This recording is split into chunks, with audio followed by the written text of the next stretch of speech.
ay rated SPG. Striktong patnubay at gabay ng magulang ang kailangan. Maaaring may masiselang tema, lengguwahe, karahasan, sexual, horror o droga na hindi angkop sa Welcome back mga ka-Episode Plus at narito mga dapat nating abangan dito nga lang sabot kamay na pangarap kung saan dahil hindi na nga matiis pa nito ni Lynette ang ginagawa nga nito ni Doc Benitez sa kanya, sinabi na nga niya sa kanyang anak na si Annalyn.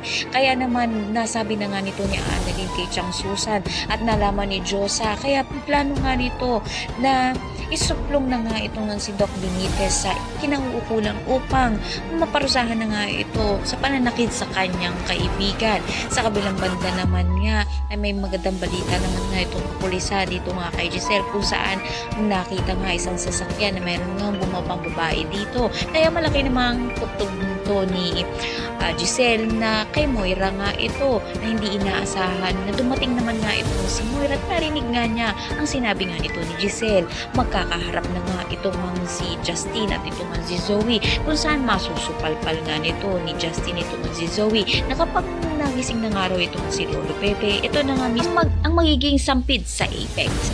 Sa pagpasok nga nito ng Justin sa Apex ay makakahanap na nga ng katapat ito ng si Zoe dahil nasusupalpal na nga nito ng Justin ito nga si Zoe dahil na nga rin kapag nagising na nga raw si Lolo Pepe ay may pwede na nga raw itong si Zoe. Ang lahat ng yun ang mga natin, maraming salamat sa inyo.